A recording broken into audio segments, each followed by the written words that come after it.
Hello, Global Theater. My name is Jerry Fielka. Today is June 18, 2023. We want to thank Rob Grant and his amazing podcast, I'm Probably Wrong About Everything. We also want to thank Andrew Gibson for introducing us. It's an honor and a pleasure to be here today with Robert Hampson. Thank you so much, Robert. Thank you very much for inviting me to be here. Where are you calling in from? It's from Guildford, which is about 20 odd miles outside London. First question is, what is the best thing for a human being? Wow. I would think probably relationships. Beautiful. What's your favorite form of information? How it comes into you? It's primarily books, text. Yeah. Did you become a reader? One, because your parents told you to read. Two, because they did it as an example, or on your own? It was very much on my own that there was a bookcase, and there were books, and the books I then took out of the bookcase. And for example, one of the things I remember doing very early on was finding a volume of Paul Graves' Golden Treasury and deciding to learn some of the poems in that by heart. Beautiful. Why do you think humans collect or gather information?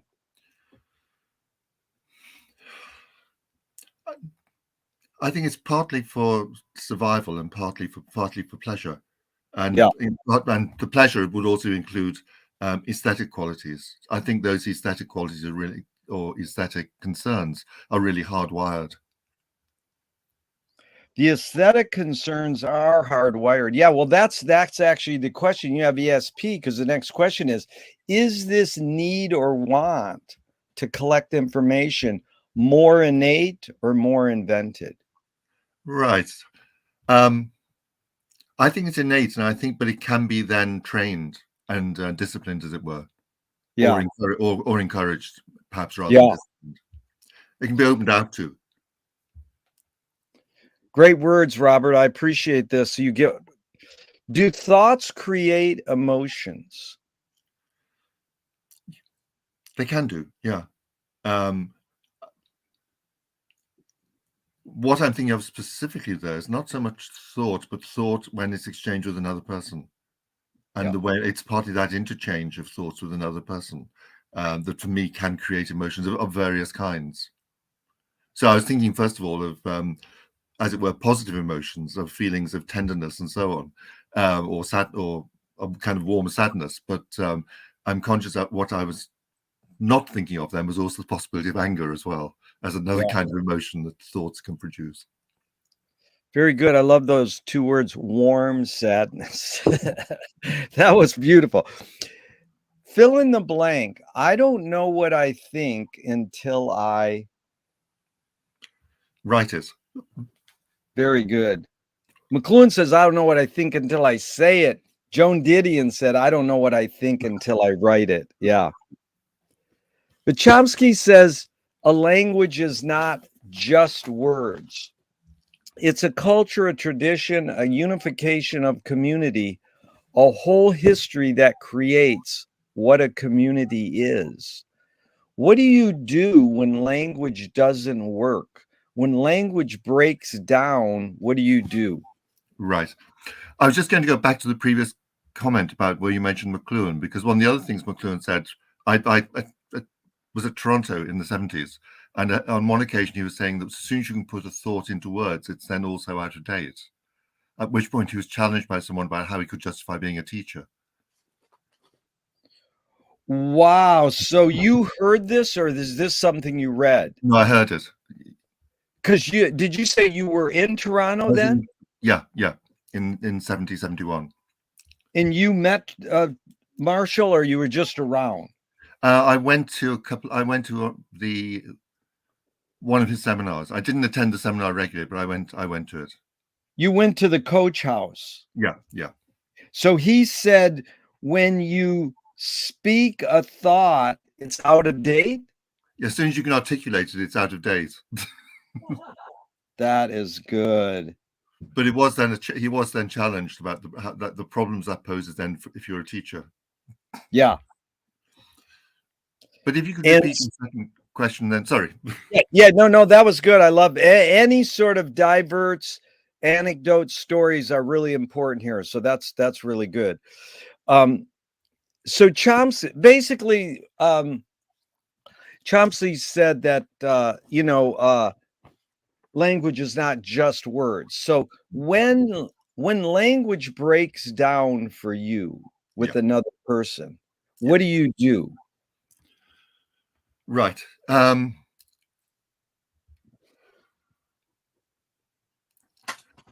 struggling with the idea of breaking down because I was going off in a slightly different direction, because I was thinking about one of the things that had been important to me in the late 60s was the idea, coming across the ideas of Sapir and Whorf, and the idea about the language that you're in being a constraint, the language you inhabited being a kind of constraint, and the extent to which the language in which you inhabited produced a reality, but that there was that reality was specific to that language.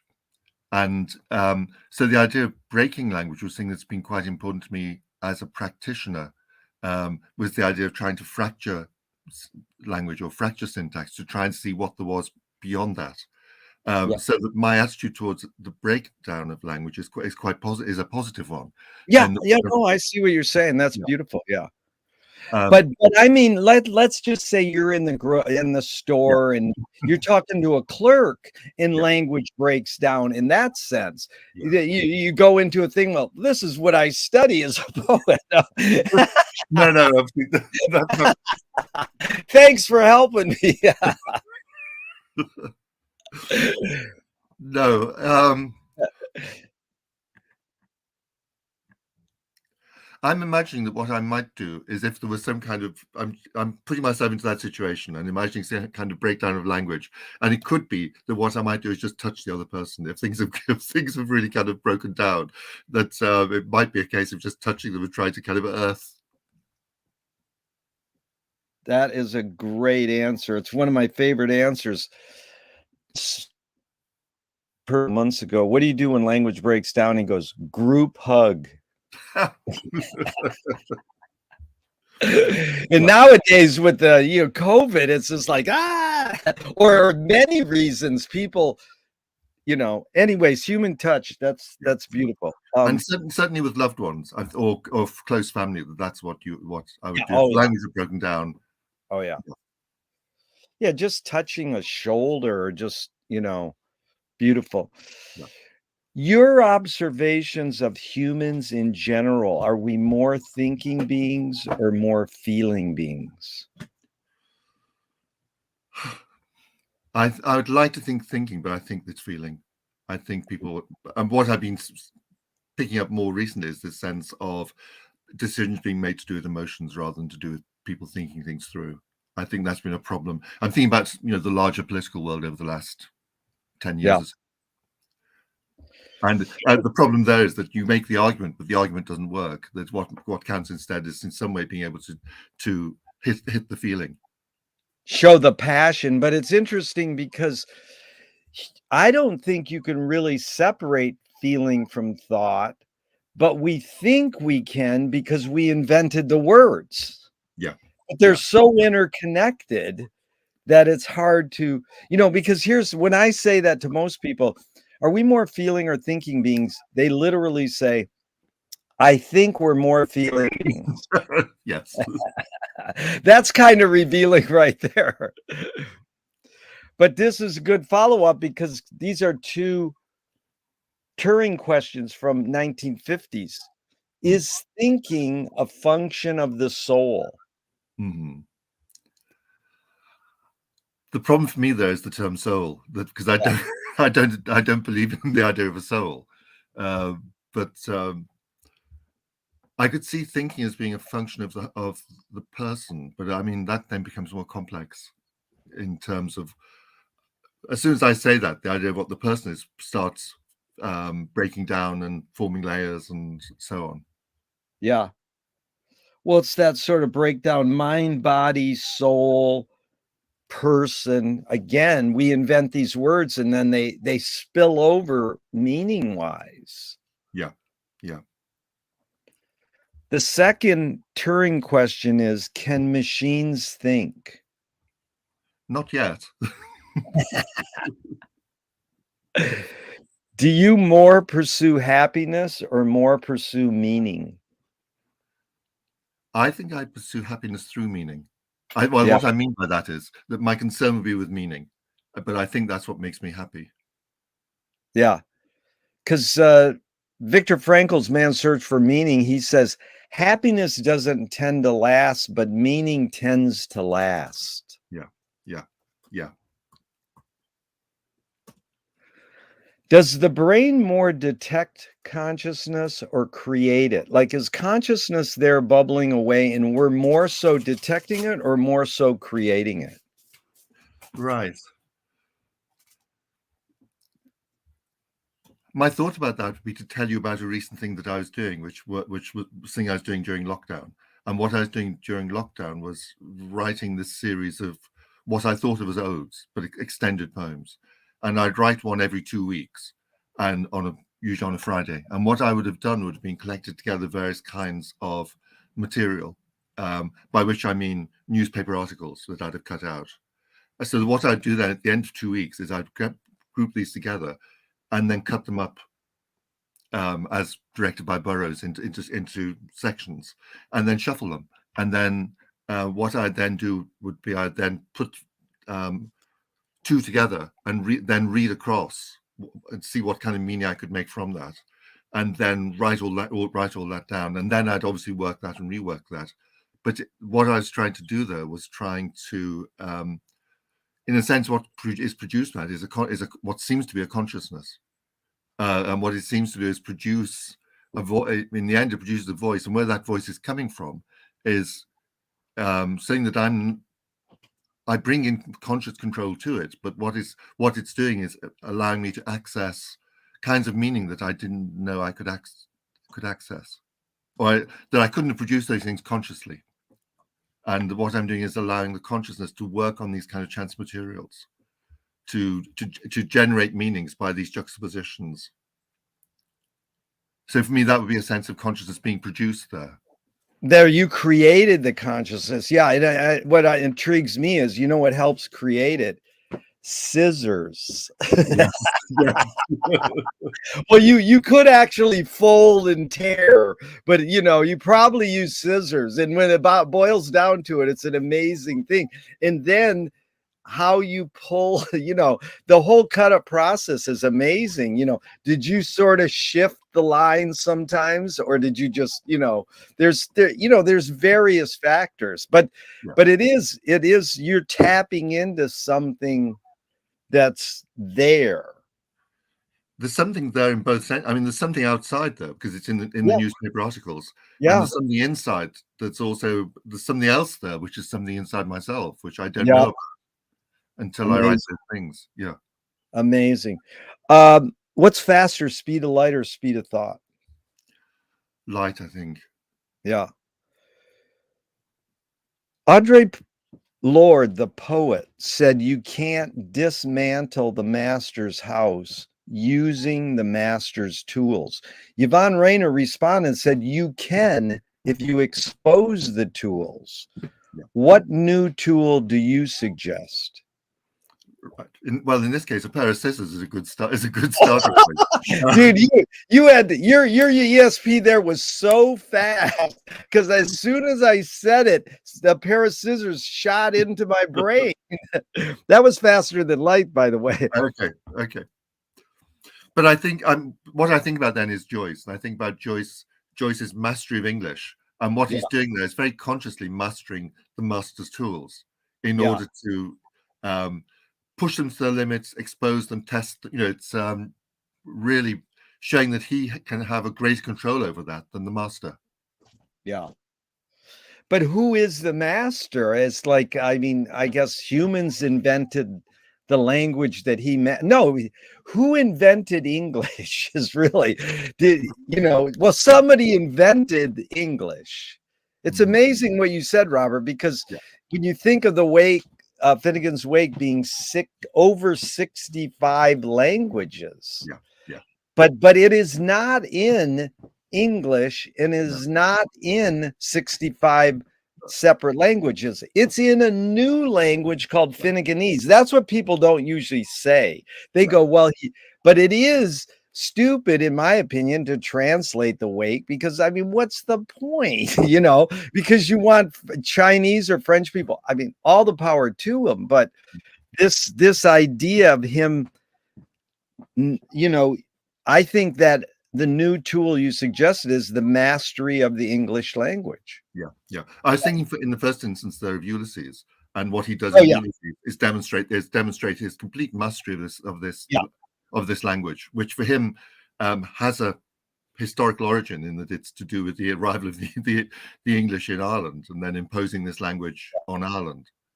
But when you bring in Finnegan's Wake, obviously that brings in a totally other set of questions, because that really pushes things even further. Yeah, well, brilliant too, because Bloomsday was 2 days ago. So yeah. What new toy do you suggest? For myself or for others? And again, you put in the context you want. Okay. I'm not very good with toys. I'm not very good with gadgets. I'm just thinking at the moment about my telephone. The one I was happiest with was the one about 3 or 4 models ago, which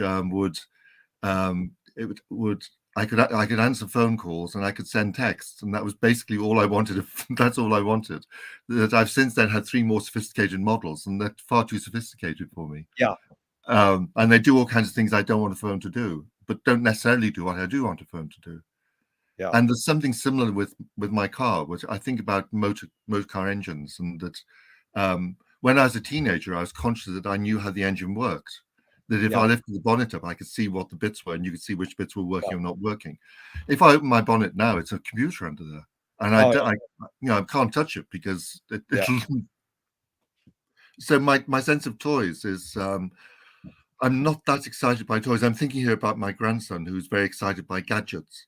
But that doesn't really get me going. Yeah. That's a really good point.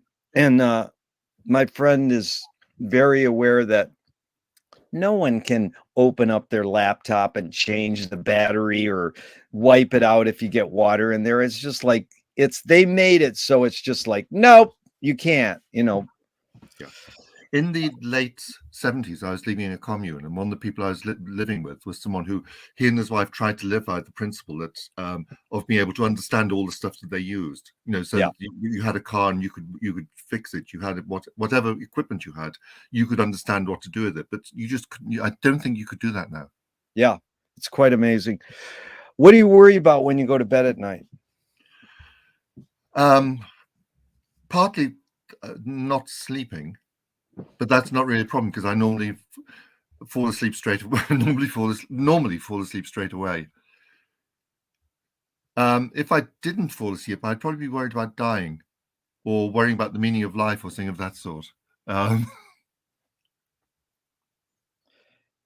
McLuhan learned from Ezra Pound that artists are the antenna of the race. They're broadcasting and detecting the hidden psychic effects of our inventions, so we might be able to learn how to cope with what we don't like about our inventions. So, Robert, I asked you the question Marshall probed his whole career. Why do we ignore the hidden psychic effects of our inventions, even though the artists are broadcasting them to us? Yeah. I'm not sure that everyone is ignoring them. I think there are some people who are a small number of people who are very conscious of that and of exploring that.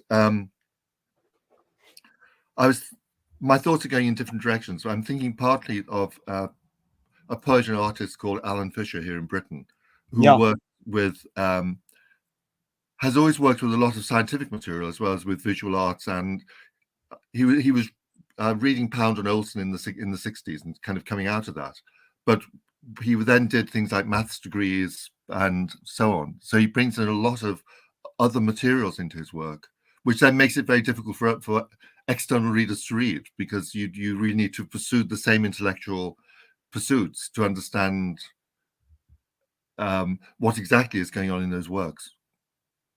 So I think that the other way I was taking it was in terms of artists and artists' awareness of the medium with which they're working and with the limits and abilities of that medium. I'm thinking partly of things, say, like Beckett and what Beckett does with language or what Beckett does with drama. And I'm thinking also then of material that I've seen using books and book art, where it pushes the form of the book and explores the form of the book. So it's making you aware of things about the book that you would not necessarily normally be aware of or conscious of. And that's also being transferred there into other media, into digital media as well. So I'm thinking of artists who do work with the materials in that kind of modernist sense, but have also taken that into a range of contemporary media. Yeah, making you aware of the process itself, sort Exactly. Yeah. of. Do artists have moral obligation? Yeah, absolutely. Yeah.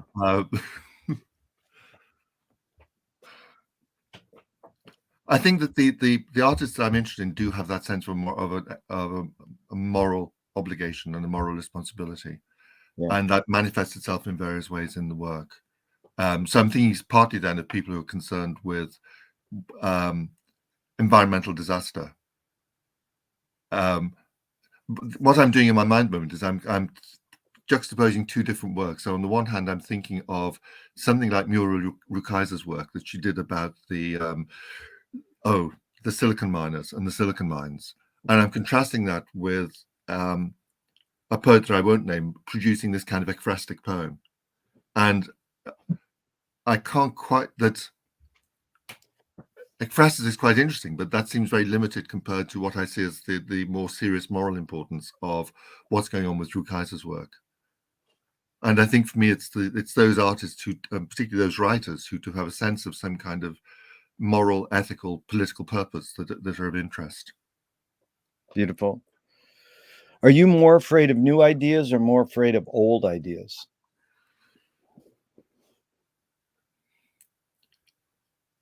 I'm not sure I'm afraid of either. I think I'm interested in both. I'm interested in both. That what I'm thinking about there is that the way in which I work in those two different fields of that I work as a contemporary poet, but I also work as a Conrad scholar. And the part of what I've been interested in as a Conrad scholar is recovering some of the contexts in which the work itself was originally situated. And part of this comes out of teaching and a sense of words and objects which students don't necessarily understand because they've not come across them, and that they need a context to understand what those terms might mean or what the reference might be for those things or what the significance might be.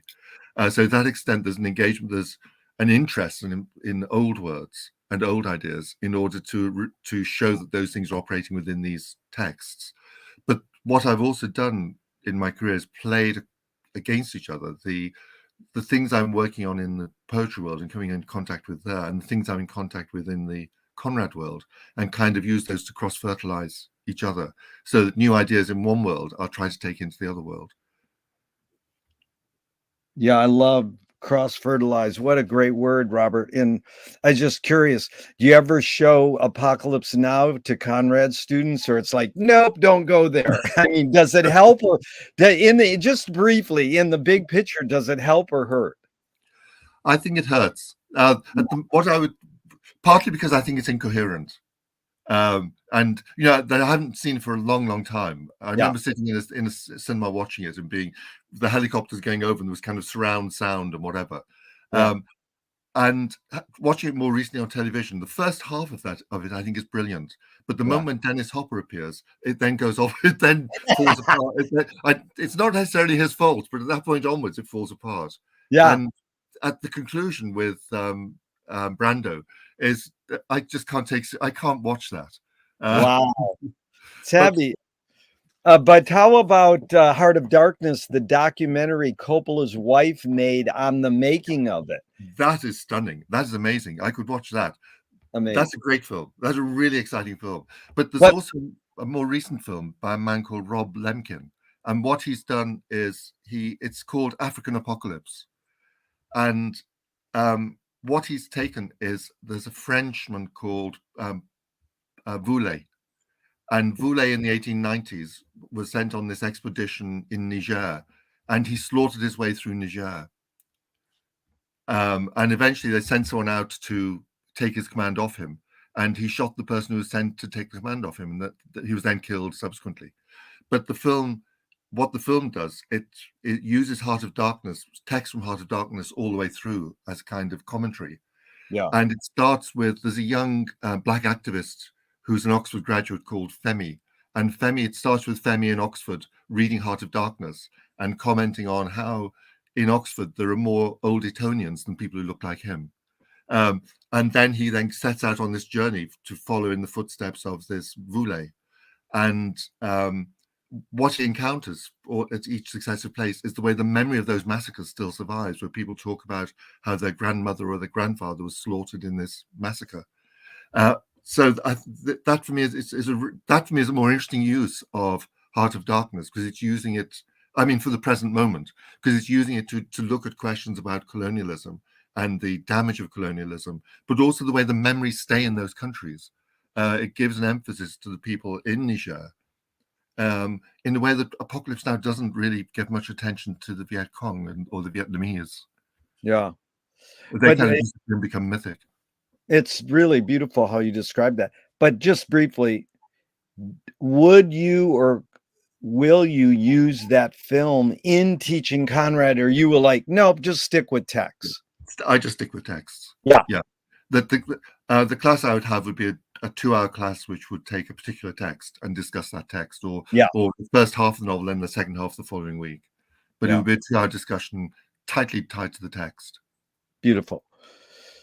Can you conjure up your earliest memory ever, or one of them? I can conjure it up, but I'm not sure whether it's a real memory. So I have a memory of sitting in my pram, but it could well be I've invented it. Yeah. Is memory more a curse or more a blessing? I think it's a blessing, because I'm conscious that my memory is not as good as it used to be, and that before it was. I'm thinking about the blessing at the moment, it used to be very detailed and very strong, but as time has gone on, it's obvious that it's become a bit more patchy. The curse side, I think, is things that it can be both, because the curse side is when you're haunted by certain things that you've done or certain things that you didn't do. And those things can come back to you. And those things are also what might keep you awake at night. Yeah. Something like that comes back to you. Yep.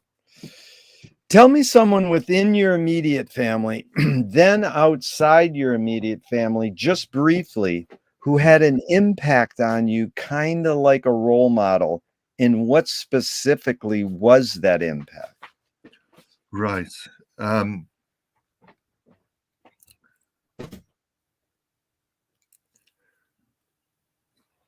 It's hard in terms of my immediate family. That I'm not sure.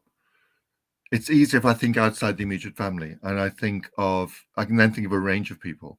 So I can think of a school friend when I was 16, 17, from whom I learned a great deal about painting. And so that friendship was very important to me. There was a major impact on me were people I met in Canada in 1970, 71, and that really transformed me.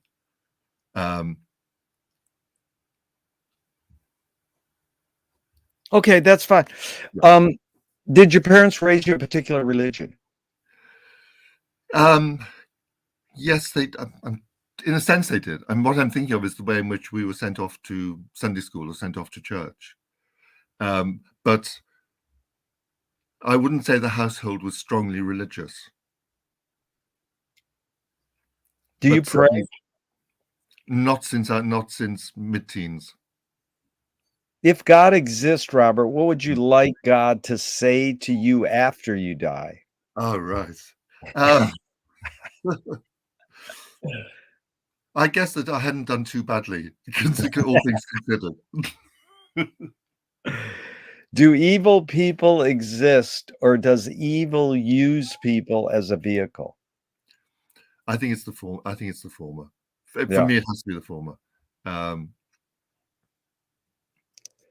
Well, the real question is, how do you advise someone to deal with an enemy? I'll Mm, set it up. yeah, Alan Watts says, if you acknowledge your enemy, you empower them. yeah, Coppola stole from the mob and the samurai. Keep your friends close and your enemies closer. yeah. JFK said, forgive your enemy, but don't forget their name. And Fellini says, I need an enemy. So it's a lot of thoughts. The basic question is, how do you advise someone to deal with an enemy? But first, how would you respond to Alan Watts? If you acknowledge your enemy, you empower them. I can understand. I can understand that there are ways in which, if you take something on its own terms, then you are actually giving power to that. You're reinforcing that, and I think that. So I would agree with. I would agree with that. I think the.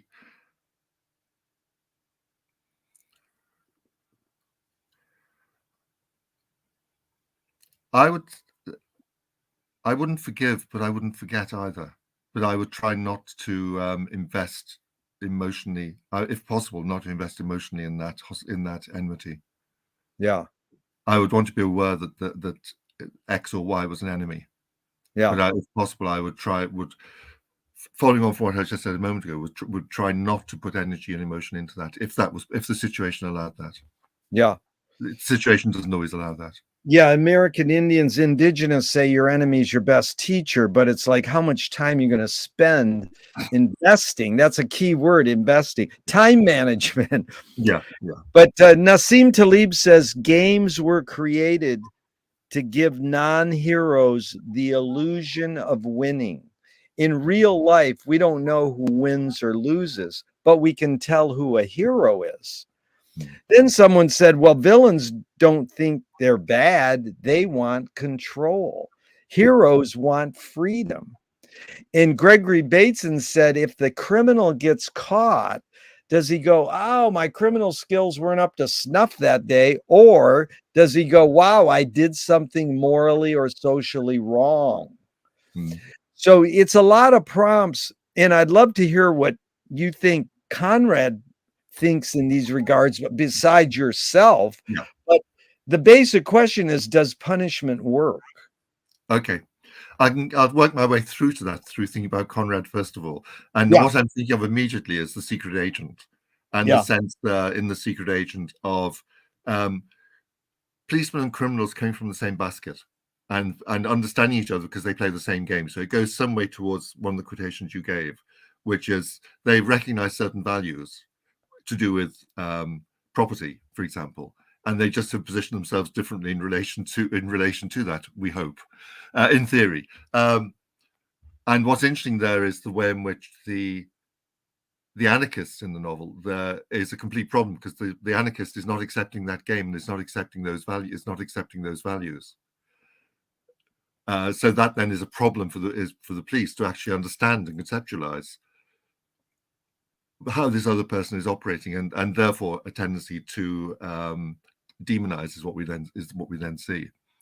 I mean, that's going a bit beyond Conrad. I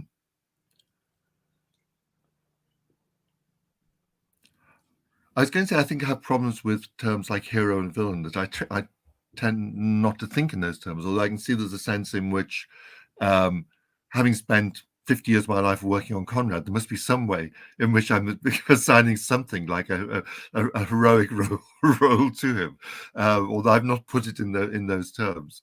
No,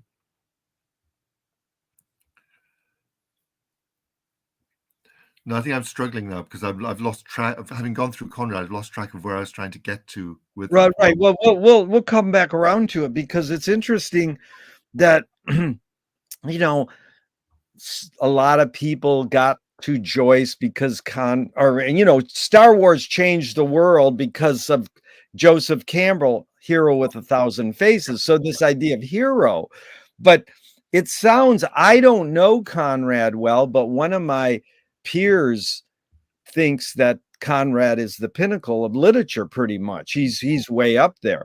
And is he more or less saying that the criminal and the police both have this sense of value and that's their commonality. But what divides them, well, it's almost like back to American Indians, your enemy's your best teacher. There, or Walt Whitman says, I in fact deserve my enemies. So it's not so much their enemies, it's that they need each other. They're playing the same game, but just have They're different playing the roles same in game. the same game. Yeah. And that the game then just produces the same values, that they both accept the same certain values they share, and obviously they position themselves differently in relation to those values. Is that like I think whoever Balzac said, behind every fortune there's a crime. Right. So it doesn't matter if you're the good guy or the bad guy. Yeah. It's that there's a relationship. I mean, it's back to your thing. What's the best thing for a human being is relationships. Yeah. But one thing Conrad said was that if he had the courage, as it were, what he'd really go for would be the real anarchist, which is basically the capitalist, is the millionaire, the person who makes a lot of money is the real anarchist. The billionaire. They asked Louis Buñuel at the end of his life, so who are you going to leave your estate to? All your money. He said Rockefeller.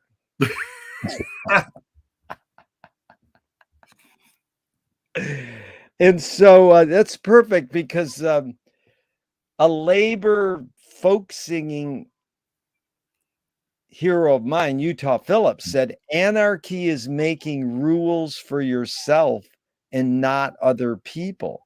Yeah. Who's entitled to make the rules? Yeah. Well, it goes also back to Blake saying that you have to make your own system, or else you become the slave of somebody else's. Oh, he says make your own system. Yeah. But is that? I mean, it's funny because T.S. Eliot says it too. And when I looked up the whole thing about freedom, and freedom is making rules for yourself and not other people. Who to make the rules? Are you saying, by quoting Blake, that the individual is the verb that's hard, Robert, is me saying entitled. Like, because if I say who makes the rules, who's entitled to make the rules, really the question is why do we have to have rules? And if we do, then who makes them? Yeah. Yes, absolutely. And for at the moment, we don't really have that choice at the moment. I mean, that we obviously exist within societies where rules are being made with more or less attention to what we want those rules to be. But I was going to shift it sideways, as it were, into art making, art production. I was thinking earlier about, we mentioned process, and one of the terms that I picked up from Alan Fisher's work was the idea of not just process, but also process showing. And that was part of what the work does, is show its processes. But the other term that he was using was procedures and procedural, and showing, and similarly using procedures and showing procedures. And I'm thinking about that whole art practice, which is to do with setting up procedures and then following through those procedures. And to some extent, that's something I've done in various of my own creative projects, is where I set certain rules and then I follow those rules. And that's a kind of freedom. So there was another project which I did for a while where I was doing quite a lot of traveling on planes. And what I set myself to do was to write something during the instruction moment, when they give the instructions at the start of the flight. And I was to use fragments from the instructions about what to do in case of accidents, and bring in other material that was in my head at the same time. So I did a whole sequence of those called The War Against Tourism, which was to do with writing in that moment and using one source that came from outside, which was the stewardesses giving you the instructions for the safety rules, and using bits of that and mixing it up with things I was reading in the newspaper or the book I was reading or whatever was going through my mind. It's beautiful what you said. Evokes so much because you didn't say the war against terrorism. You said the war against tourism. Yes. You know who? You know, there's so much ESP or crossover going in my brain as you talk, because when you said about Conrad saying, you know, the greatest, or not the greatest, the anarchists are the billionaires. Yeah. Is that's Frank Zappa, who's a hero of mine. He says, I'm a devout capitalist. Yeah, I remember that. Know, people don't want, he wasn't really, he didn't like do like these other rock stars and invest in drugs and antique cars. He invested in making more music.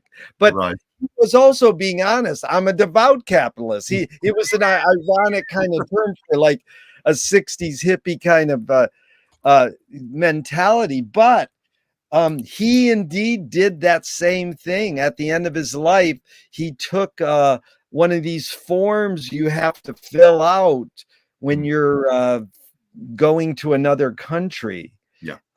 And he used the text in one of his songs. You know, he used to so the crossover was just like banging. It's beautiful. So then James Joyce was the first projectionist in Dublin about 100 years ago. He basically checked out. He said, this is stupid. Why should I go inside a building and see a movie of a tree when I can go outside and see a real tree? Years later, Faulkner said, sometimes the best fiction is more true than journalism. Why do we have to recreate things in order to get them? Why do we have to go to a theatrical play of people acting out life? Why don't we just live life? Right. Okay. The first thought that comes to me is the Russian formalists, and thinking about them talking about that what art does is make the stone makes the stone stony again. That wait, say that line one more time.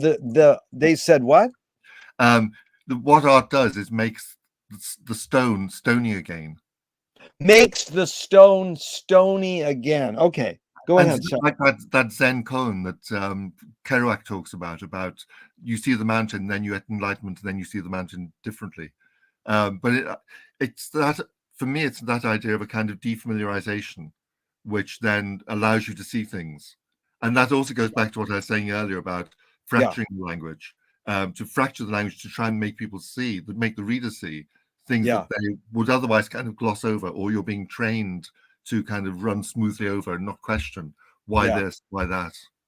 Yeah, that's good. So walk us through, Robert, your tipping points, where you decided to pursue literature and go to Conrad. Where did you decide to be a poet, and where did you decide to be an educator? Just the major tipping points. Yeah.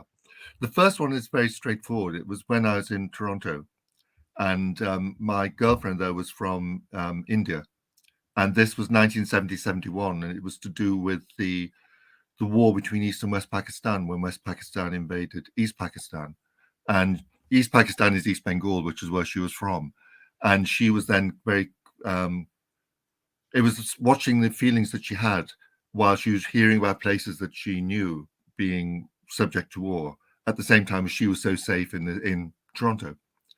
And what that locked onto for me was Conrad, and Conrad living in England. And his parents had been engaged in the struggle against Russian domination, and had given their lives basically to that struggle. And the names that Conrad was given at his birth are names which carried that coded message as well, about the responsibility to free your country from the oppressor. And also his father wrote a poem for him about, again, putting this burden on him. But when he's 16, 17, he leaves the country, because otherwise he's going to serve 25 years in the ranks of the Russian army. And so that it was kind of thinking about that, the guilt feelings that he would have carried with him. And also because I was living abroad at the same time. So I was very conscious about what it meant not to be living in your own country, what it meant not living in your own country at a time when your country was going through some terrible experience. So that's why I said that experience in Toronto was a transformative experience for me. And that switched me onto Conrad. Yeah. And I've stayed with Conrad since then, but Conrad has shifted, or Conrad has responded to a whole range of different approaches in the course of these 50 years. 50 years. I was working on Conrad because I wanted to be a novelist, and I spent a lot of time analyzing short stories and analyzing how novels worked. And unfortunately, I discovered I can't write fiction. I can't write dialogue. I can't create characters. I can't keep action going. And what I discovered instead was that what was happening instead was that poetry was happening for me. That I felt I could write poems. There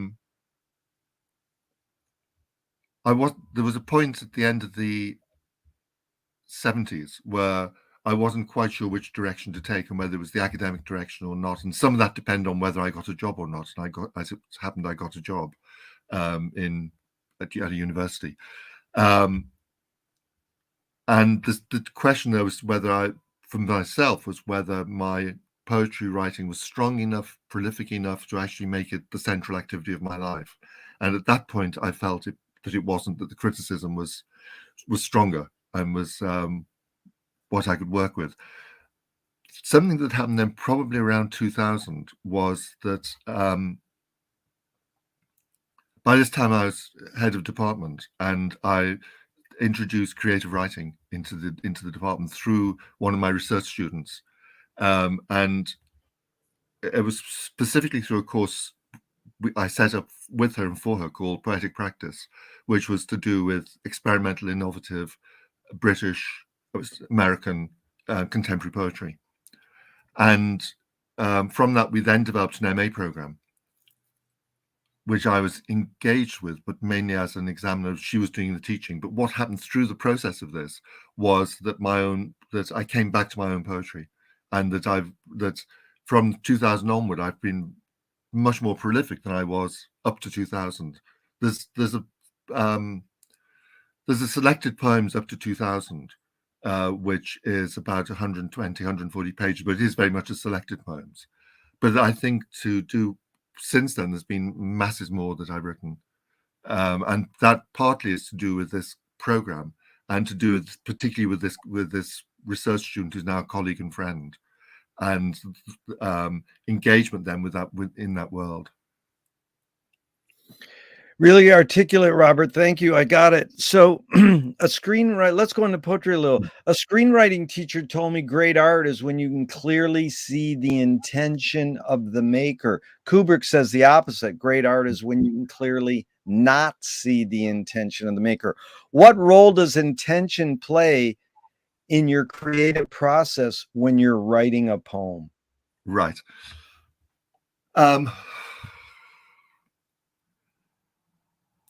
What I'd want to is that word intention is the tricky word, because it's not, if I set out to do something consciously, it's not going to work, and it's more a question of being aware of a certain kind of receptive or attentive state that I'm in, and something that I've got to work with in that state, and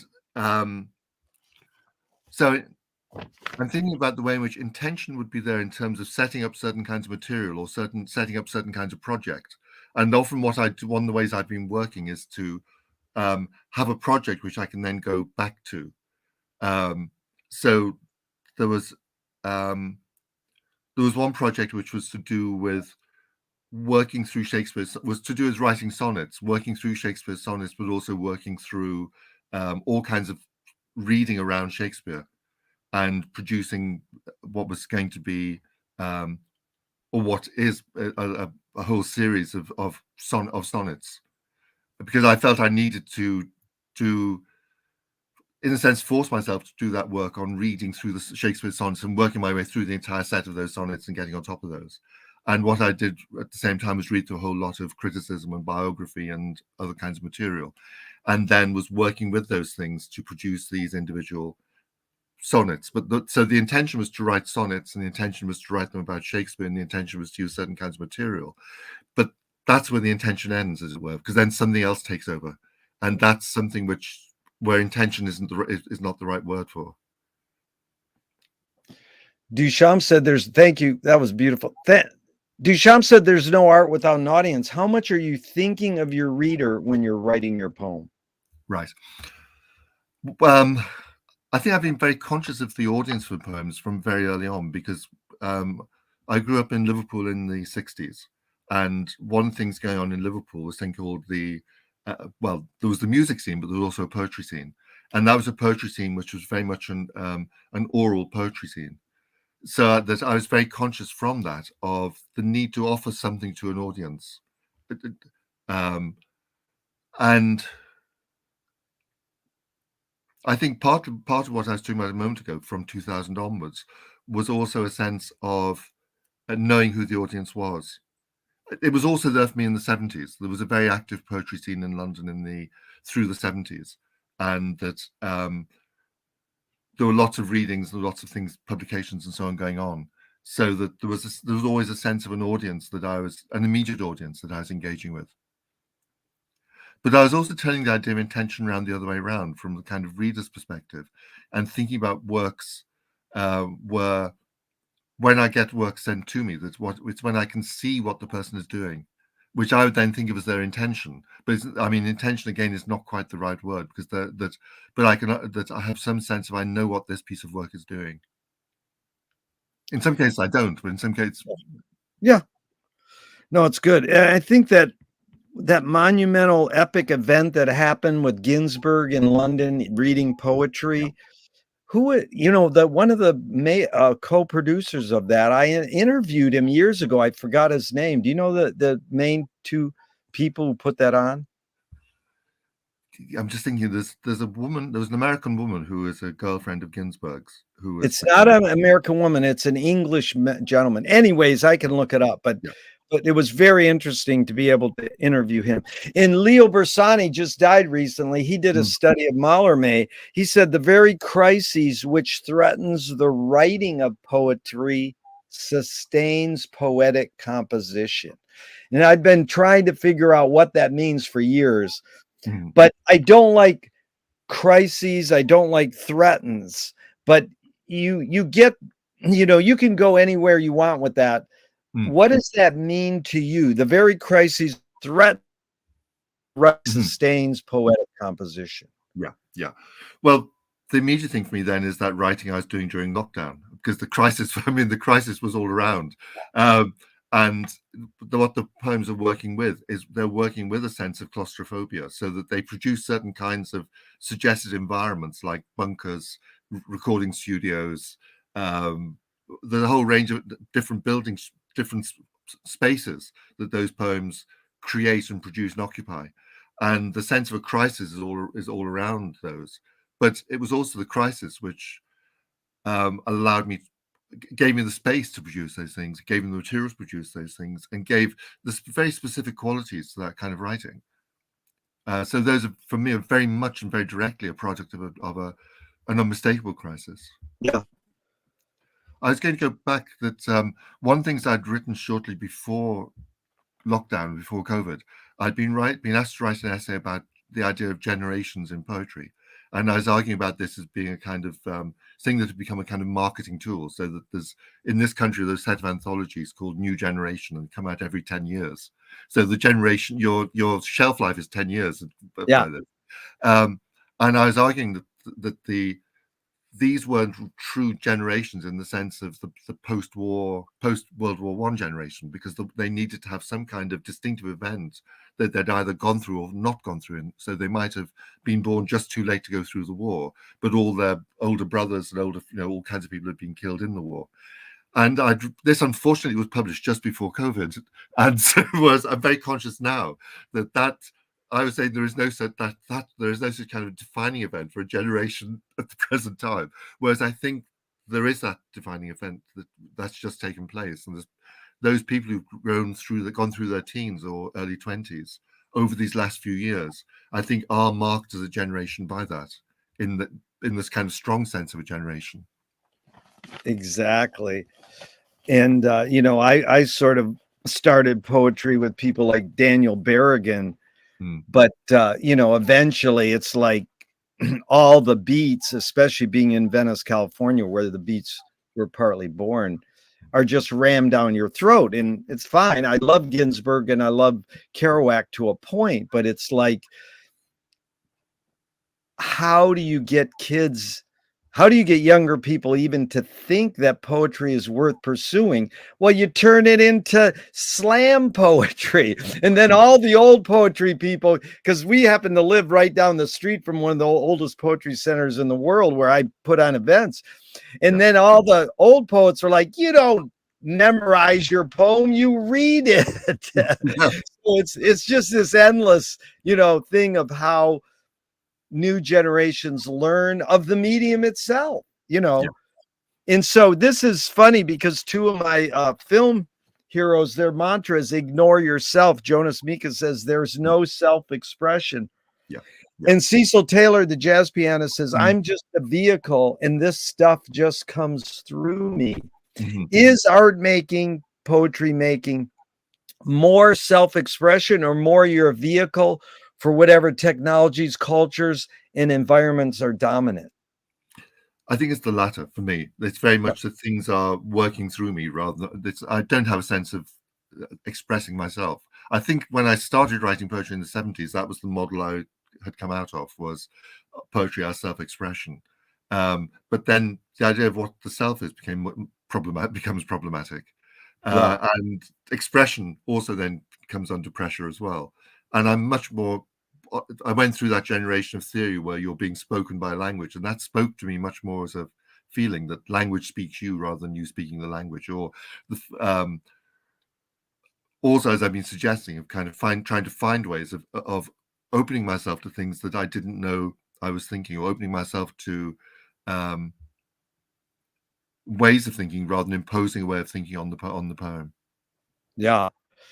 Can art making, poetry making be egoless?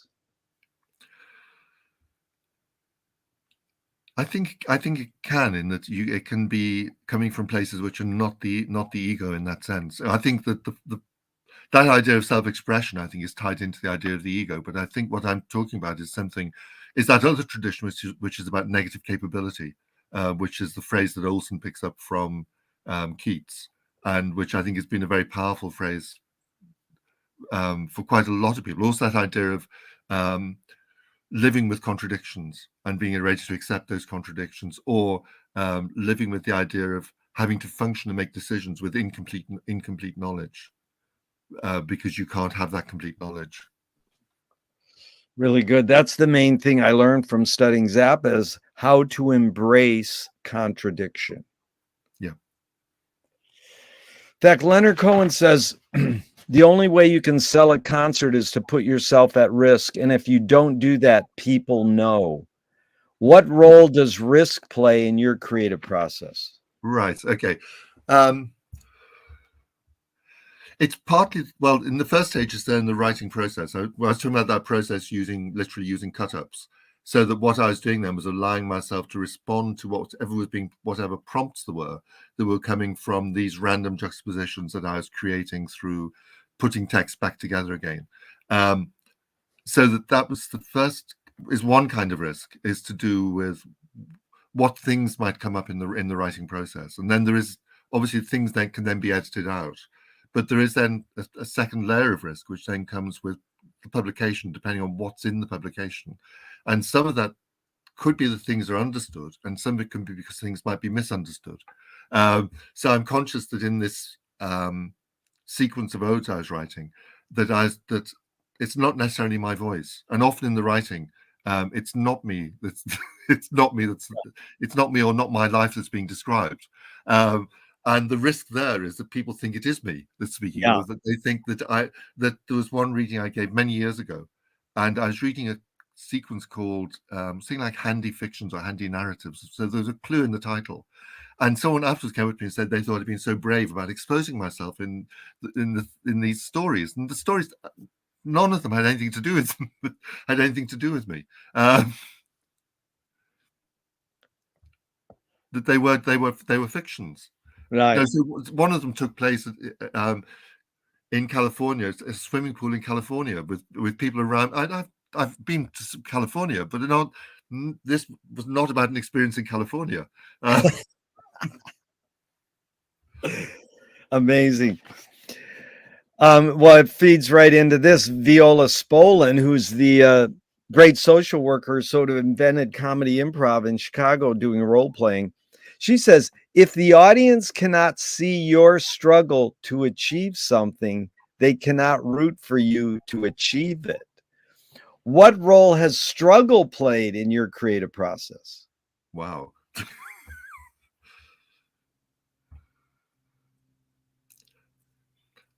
I think the struggle would be to do with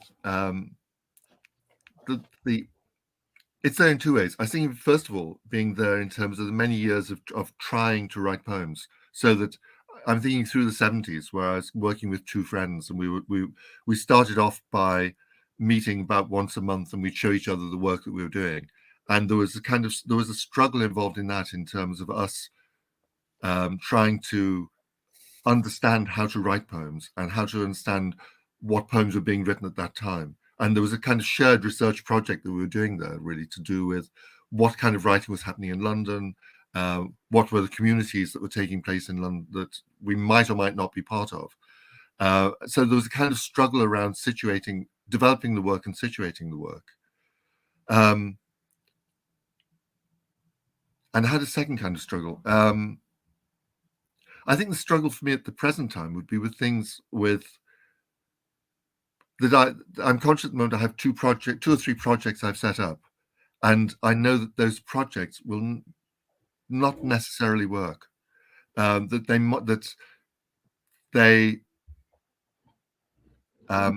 might run out, or I might decide that the work that's being produced in them is not something that I'm in the end happy with. So the struggle there is with that. In my writing practice, I'm probably writing almost every day, and it might just be a little note, or it might be some set of. It's not necessarily a completed poem, or occasionally it might be, but there's an accumulation of kind of textual material which is going on all the time, and occasionally I look through that stuff and decide it just has, I can't do anything with this. So Yeah. that's where the struggle would come in now. Yeah. And to that extent, the struggle is being concealed, because that work doesn't appear. That just kind of gets forgotten. It's amazing because it touches on, I'm investigating archiving right now in a film project. Yeah. It's like we reach this age and we got boxes of stuff. Yeah. And it was epitomized on the front page of the papers. Trump's bathroom with those file boxes. Everybody has those file boxes piled, and they got signs on the side of the file boxes, photos, old notes, and why do humans, I'm just asking, you don't have to answer, but why do humans feel they have to archive? What isn't it all Ram Dass, be here now? Why, if we're supposed to live in the present? Well, let's go to an English guy. I like his Wyndham Lewis. He says artists live in the present and write a detailed history of the future. So I mean, whatever, his politics aside or whatever, he's saying, and I don't mean to be elitist, but what shouldn't we live in the present? And what difference is it saving stuff? Right. But I mean, you don't have to answer that. Any ideas, but it's sort of like this struggle. Oh, well, I can't use this note right today. Where are you going to put that note? In a box that you can eventually go back to and mine it, like, oh, or somebody wants to investigate Robert's poetry 10 years from now or 100 years from now and go, well, let's go into his boxes and find some notes. Yeah. No, the question is very alive for me, because I'm very conscious of, as it were, my generation at this point dying out, and also having boxes and boxes of papers, or libraries of books, and the question then is partly what happens, what can be done with those. So in some cases, there was one friend that there were channels I could approach to get this work put into an archive, so that his as it were, his own archive went into this straight into a university archive. And so I've done that with 2 or 3 people where I've been trying to get work placed in archives, partly because my working life has been in universities. My working life has used archives. And so there's a value that I give to archives. At the same time as I'm also conscious that I'm not sure that we are going, that as a species, we're going to survive that 50 years, 100 years. I mean, so that's the real challenge to me at the moment, is that until comparatively recently, I'd have thought, yes, you can save this stuff and it'll go in an archive, and at some point in the future, it might be found and used, and it might be of some value. I'm much less conscious of, I'm much more, as it were, conflicted about that now, because I'm not convinced there's going to be a 50-year time span for us. But you're also talking to somebody who comes from a long family of kind of hoarders of paper. So I've got somewhere back here, I've got the correspondence between my parents when they were courting, which I found because I had to clear out their house, and I cleared out various family houses, and I've accumulated all kinds of paper as a result of this, which I don't know what to do. I mean, I don't know what to do with the love letters between my parents. I mean, what do you do with that? I can't read them, and I can't bring myself to burn them. So I'm kind of blocked on. It's a conundrum, and it's 50 years of Conrad research. Yeah. You went to archives, and now you have a Conrad archive. Yeah. So that alone, but so McLuhan says everything we invent extends some humanness. Yeah. Knife and fork extends our teeth. Shutter and a camera extends our eyelid. Even non-tangible like consciousness might be philosophy or religion might be an extension of consciousness. What does the writing utensil extend for you? Whether it's a keyboard or a pen, what humanness does the writing utensil extend for you? It's thinking, really. Yeah. It's primarily thinking, but it's also occasionally memory. Yeah. So what I'm also again at this stage of my career, what I'm finding is I'm often being asked to write obituaries for people, or being asked to write kind of contributions to celebrations of someone's work, as it were. And so it's a question of trying to recover memories of when I first met so-and-so, that kind of. So there's a thinking process, and there's a kind of memorializing process as well, which are then being externalized through the pen or through the keyboard. Yep. What was the motive of the cave artist? I think there are two I'm coming up with two possibilities. One would be that it's to do with information, and but obviously I'm not quite sure about that. But it might be information or some form of instruction through drawing these animals. But also, I'm very conscious that from that time, there was also an aesthetic sense. I'm thinking really about pots and the way in which pots are not just made as functional pots, but from very early on, there's decoration put on pots, and that takes up time and takes up energy. But it obviously matters to do something with the rim of the pot, or to do, and it's very that kind of aesthetic sense. So I think then of the aesthetic sense either in making pots or in cave drawings, or presumably narratives, or maybe even songs, or making music, as all being things which are actually essential human qualities. They're not something extra or added on or luxuries, but I think I see them as something that's actually integral to being human. Totally. In fact, Hollis Frampton, the experimental filmmaker, said narrative is born among the animal necessities of the spirit because we're waiting to die. Yeah. Can you forget to die?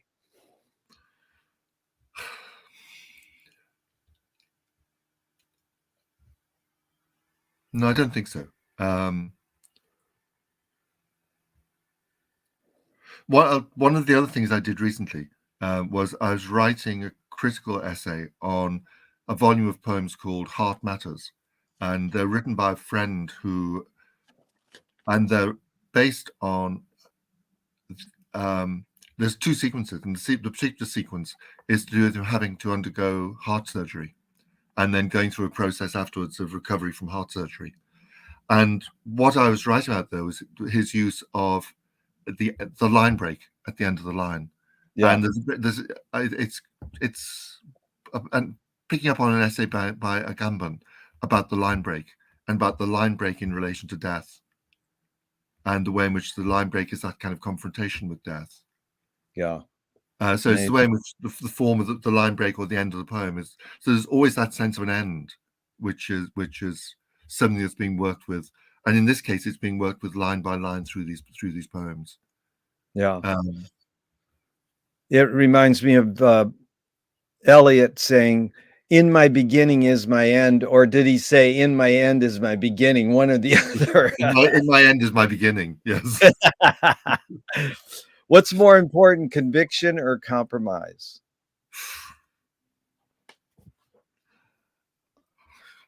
It depends on the context, but I think in a practical context, I think compromise. Yeah. I think it's important to have the convictions,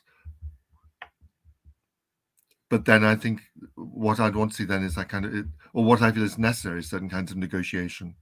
Yeah. Well, Robert, there's no right or wrong answers to any of these questions, but that one you got right. You've accomplished a lot. Rate these three elements: luck, skill, and ambition. What played the biggest role, second and third? Wow. I think luck would be, I think I have to allow for luck.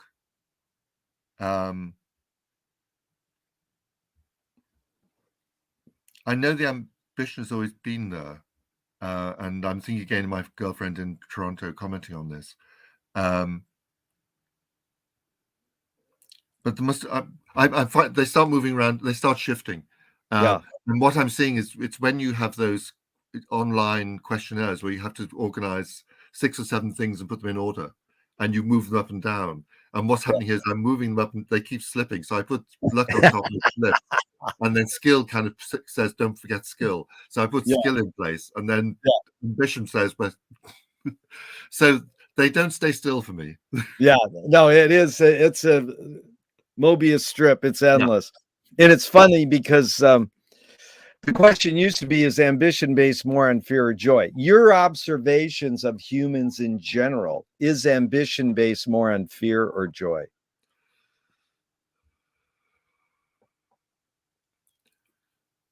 I think it's fear. Yeah, that's what 80% of people said. So then I read Friedkin, who made The Exorcist, and he said, in Hollywood, skill and luck have nothing to do with it. It's all ambition. So then I changed the question, and my friend goes, well, those three aren't enough. You should put necessity in there too. But it's beautiful how you answered it, because a lot of people they're humble to say, well, skill. I mean, you've been studying Conrad for 50 years. You've got skill, dude. There's skill there, but it is, the other line I love to say is Gary Player, the golfer. He said, the more you practice, the luckier you get. Yeah. Well, I'm thinking of musicians as well, or actors for that matter, and the extent to which it's a process of constant learning, and constant practicing. Yeah. T.S. Eliot said, poetry is outing your inner dialogue. What language is your inner dialogue in? Wow.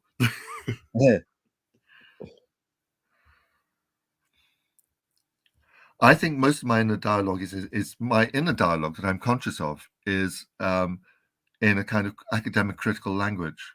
Yeah. And I think what I'm doing with the poetry is trying to find ways of not doing that, because I think that's why I can't write fiction. That they all come out sounding as if they're academics. Amazing. But pre getting into Conrad, when you were aspiring to be a novelist, who were the top couple people you were reading? Oh, that's what I want to be, a novelist. Yeah. I spent a lot of time I spent a lot of time working through short stories by Hemingway to try and see who they were. Lawrence was important to me as well, D.H. Lawrence. Yeah. but I'm also conscious at the same time what I was doing was also translating Baudelaire. So I was also but there was an interest in trying to think. I had an interest in trying to work out how to structure fictions and how to structure stories. And a lot, I think, had to do with reading Hemingway. Amazing. Because Mallarmé also says, don't paint the thing itself, paint the effect it produces. I mean, that's pretty heavy. I mean, that's basically Joyce, you know, in a way, but you know, anyways, is it Conrad? Is he producing the effect more so? I think that what it goes back to is another earlier question, because Conrad talks about the role of the reader and the importance of the role of the reader and the way in which the reader is. You need to have that awareness of the reader and the reader's creation or co-creation of the work with you. Yeah. Co-creator is an amazing thing. Yeah. Is perception reality? I don't think so. McLuhan probed Finnegan's Wake, saying, artists dream awake. Everybody has this creative power to create scenarios in the middle of the night. An artist can also use that as their wake, not to sound elitist, but have dreams played a role in your creative process?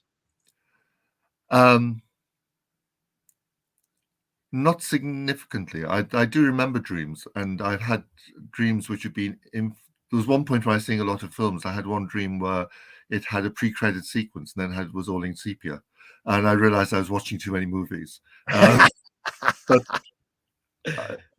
they've not really influenced the creative practice. I think what I've been trying to do is find other ways of accessing what you might think of as the unconscious by various kinds of chance procedure or trying to, shocks. Yeah. Lewis Carroll says, I believe as many as 6 impossible things before breakfast. Have you believed in any impossible things lately?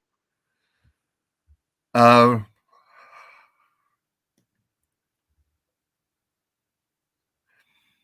like to say no, but I think possibly human survival might be, or one of those impossible things I'd like to believe in.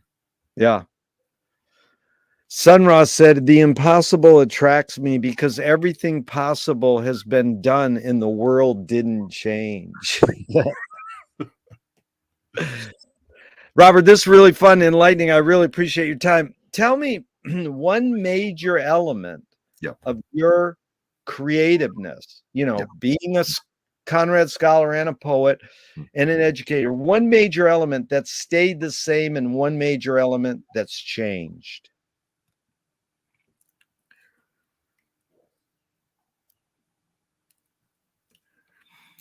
I think one thing that's probably stayed the same has been a kind of lifestyle of spending time with books and spending time thinking.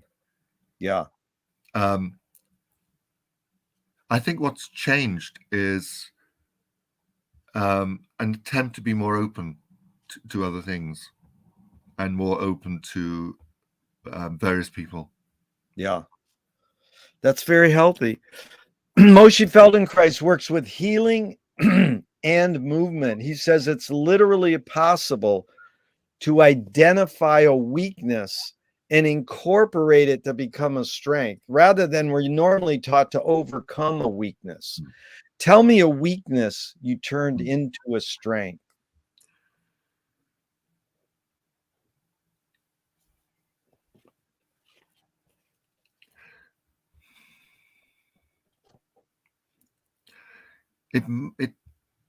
What I'm very concerned about at the moment is the kind of lifestyle that I've adopted, and it's partly to do with the review I was reading in a book a while ago, and it's to do with a lifestyle where I spend a lot of time actually in this study on my own, and that seems to me that combination of weakness and strength, where the weakness is I spend a lot of time in this on my own, the strength is to do things with that and use that. Wow.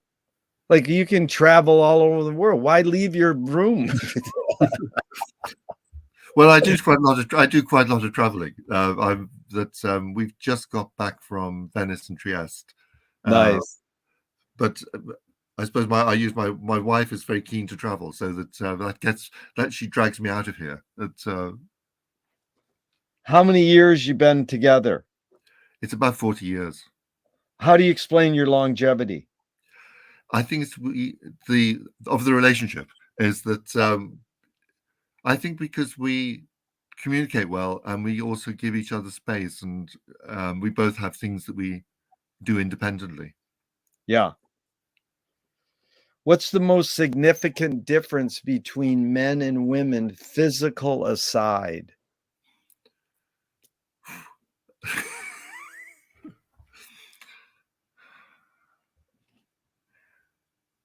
It's hard to generalize. Yes. You can leave it at that if you want. It's hard to generalize. I know how it works. Go ahead. I know how it works in terms of my household, but I'm not sure there's necessarily gendered characteristics that. Yeah. What caused matriarchy?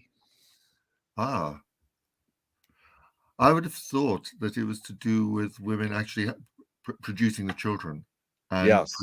producing in a context where the process was probably not understood or might not have been understood. I don't know whether it was understood or not. Yeah.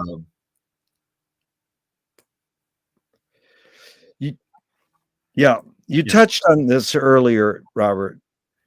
Anger can be a productive emotion when fill in the blank.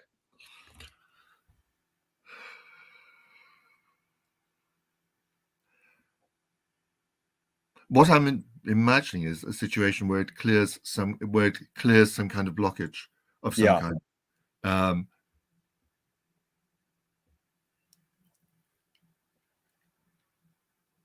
So I'm seeing it as encountering some kind of problem, and then as being a way of making that problem manifest in order for it then to be dealt with. Yeah. Yeah, my favorite line in that regard is Duchamp. He said, "There's no solutions because there's no problems." Well, that's a good answer. It is funny, but most people are, I know there's a problem. Don't fucking, that's ambient. You're delusional. It sounds very diplomatic. Yeah, it's like when McLuhan and Warhol both said art is anything you can get away with. Yeah. And one guy goes, that sounds like Trump. It's like, oh. So I asked my friend who wrote comedy, can satire be destructive? And he says, that's the job of satire.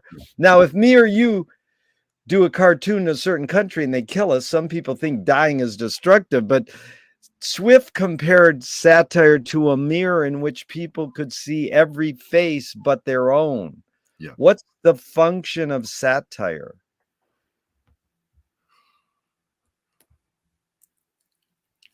I would certainly go with the idea that it's there to be destructive. And what I'm thinking about are different versions that takes within British culture. And there's one version is where the satire is simply to do with, which I don't see, which presents itself as satire, but I don't see as satire, where it's to do with some characteristic of the individual. So that what I'm thinking of is that series, Spitting Image. I don't know whether it came to the States, and it basically works in terms of physical caricature. Whereas for me, satire would really need to be something more destructive than that, and would, in the sense of actually trying to challenge you to rethink certain things about what's going on in the society in which you're living. Challenge to rethink, dude. That's beautiful. That's what McLuhan got from Pound, or Pound gave McLuhan, is to needle somnambulism. Like these things put you to sleep and we're trying to wake you up. Yeah. challenge you to rethink. Yeah. Yeah. But there's a little conundrum here too in this line, Robert, that goes, you create what you resist. I'm not saying you, Robert, but one creates what one resists. Bob Goldthwait, the comedian, morphed it into you are what you hate. And James Joyce said it's a curious thing how your mind is super saturated with the religion in which you say you disbelieve. Louis Buñuel nailed it. He said, "Thank God I'm an atheist." Mm-hmm. So this line, you create what you resist. Any thoughts on that? Yeah, it's back to where we were earlier with that idea of that if you about the enemy and the way in which that's kind of direct engagement with the enemy can just be very limiting, because all you're doing is empowering that enemy by engaging with the enemy.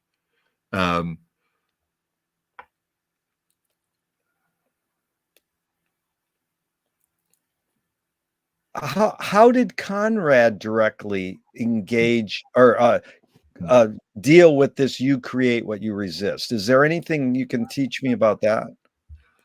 Let me think for a second. I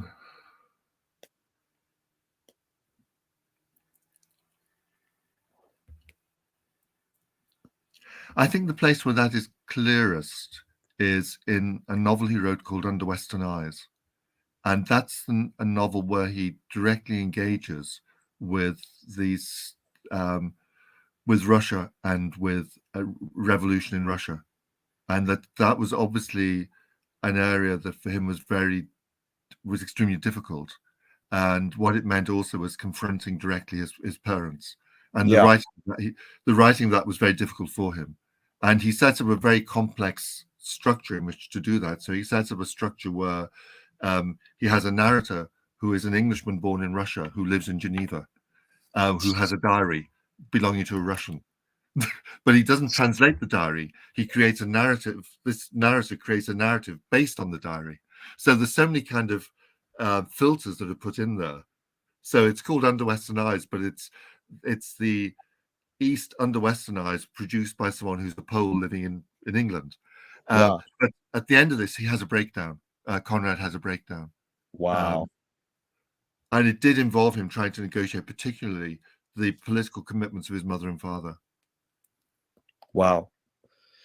Yeah, I asked for 90 minutes, Robert. Can you go a little longer or you got to get going? No, that's fine. Sure. How do you find peace of mind? I think I generally have a surprising amount of peace of mind. I think it's partly because I'm very happy in my relationship, and we have a very solid relationship basis. And I'm happy, I'm happy where I live. I've also retired, so I'm not being, I don't need to engage with the kind of issues that I would have engaged with in my full working life. Yeah. These are 5 quick Alan Watts questions off the top of your head in a couple words. Number 1, who started it all? The Big Bang. 2, are we going to make it? No. 3, where do we put it? I was going to say behind us, but I'm not even sure what the it is there. But 4, who's cleaning it up? I'm not sure it's going to get cleaned up. 5, is it serious? Yeah, it's deadly serious. Beautiful.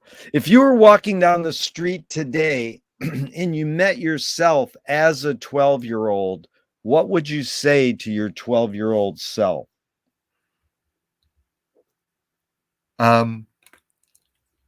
I'd probably want to say, don't worry, it's going to work out better than you imagine.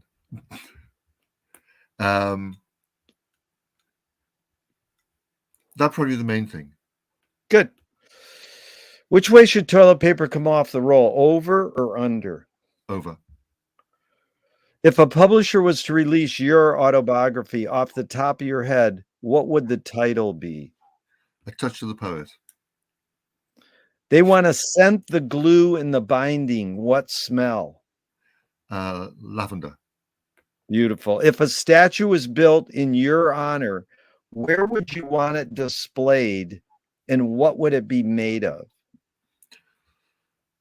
Oh, it depends how megalomaniac I'm feeling. One version would be to have it in Liverpool, have it down by the pier head, looking out to sea, and have it in granite or something very solid. Good. Tell me something good you never had and you never want.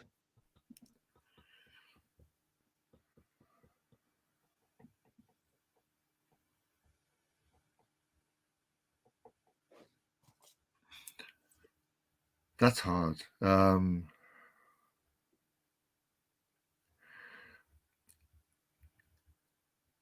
jokey answer would be dinner at the Cafe Royale.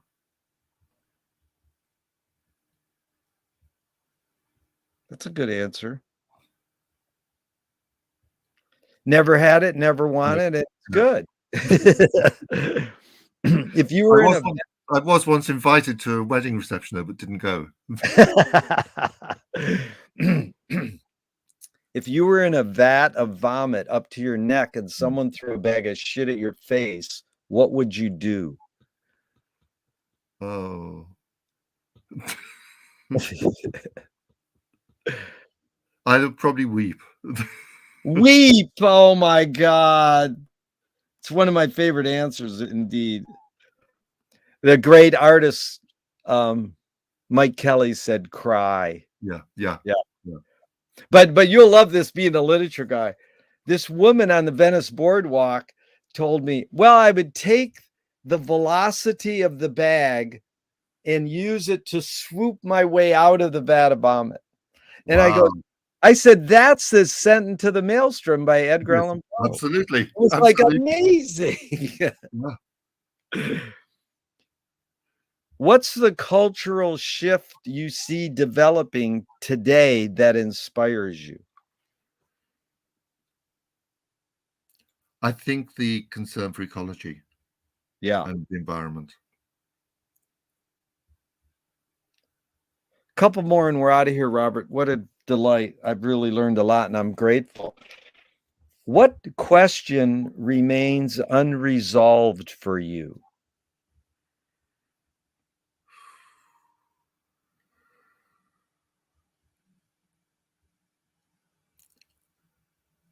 I suppose how the universe started. Yeah.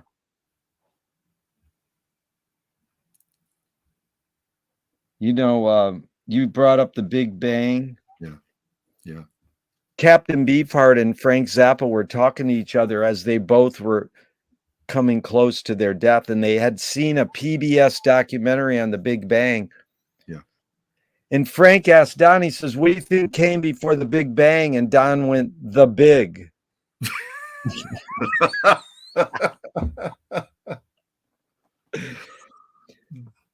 Robert, how has writing poetry, studying Conrad shaped your behavior?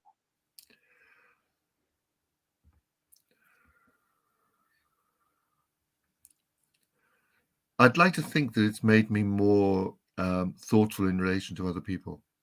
Yeah. It's beautiful. And in fact, that's back to the relationship work. Yeah. Thornton Wilder said, art is confession. Art is the secret told. But art is not only the desire to tell one's secret, it's the desire to tell it and hide it at the same time. You've laid your cards on the table for over 90 minutes. I'm not insinuating you haven't already answered this. What's it really all about for you? I think it's the work in one sense or another, either the work of either the critical work or the poetry, or something which we've not mentioned much, or the teaching. I mean, that's been important as well. Yeah. In fact, because you brought it up, we have to ask a bonus question because this teaching thing we can't get away with. This is McLuhan in 57. It's misleading to suppose there's any basic difference between education and entertainment. The distinction merely relieves people the responsibility of looking into the matter. It's like setting up a distinction between didactic and lyric poetry on the ground that one teaches and the other pleases. However, it's always been true that whatever pleases teaches more effectively. So, any thoughts on this? Saying there's a difference between education and entertainment, and especially on this line, whatever pleases teaches more effectively. I think that's a brilliant conclusion. Yeah. I was thinking while you were talking about various, as it were, entertaining tricks. So I used to give a lecture on Calvino's If on a Winter's Night a Traveller, and that novel uses the tarot pack. So I'd come in with a tarot pack and I'd turn over I'd had it already rigged so the cards were in the order that they appear in the narrative. And a colleague saying that one good trick is worth, to have a good trick like that makes the class memorable for the students as well. So there was something about that entertainment that yeah, one good trick. But it's interesting. Did you learn on the job how to be an entertainer as well as an educator? I mean, in a way, you couldn't just get up there and just talk without some sort of talent in keeping their attention. Was it on the job, or did you learn? Because a lot of educators tell me we had to learn on the job. Yeah, it was learned on the job. I was thinking also that when I started teaching, I'd already been giving poetry readings, and I looked at the lecture then as a way of, as it were, having a regular series of readings. Yeah, that's reminds me of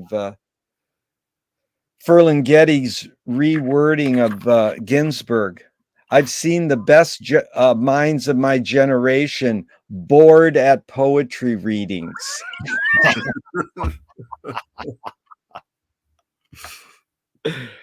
Okay, last question is, what gives you the most optimism?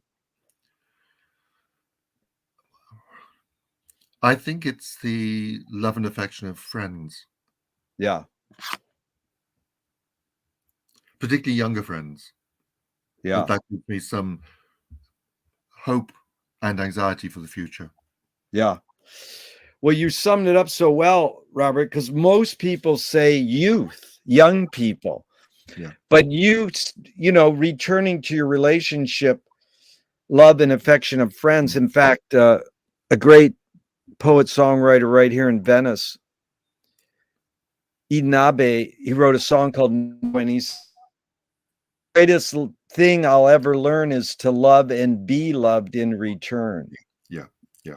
And so, the whole thing designed here, what's the best thing for a human being? Wilhelm Reich said the best thing for a human being is another human being, which was your answer was relationship. Yeah. The last question is, what gives you the most optimism is what they asked Groucho Marx at the end of his life. And he says, other people. Yeah. Yeah. Yeah. So it's sure been fun spending this time with another person. In fact, bonus quote is McLuhan said, communication of the new is a miracle, but it's not impossible. So I really feel you've been concise, but you've taught me a lot of newness. So I appreciate that. Thank you so much, Robert. That's very kind. It's been good talking with you. Yeah. Even though I'll hit the end broadcast button, I hope this never ends and we can keep talking forever and ever. Right. Thanks, Jerry. Okay. Thanks a lot. Bye. Thank you.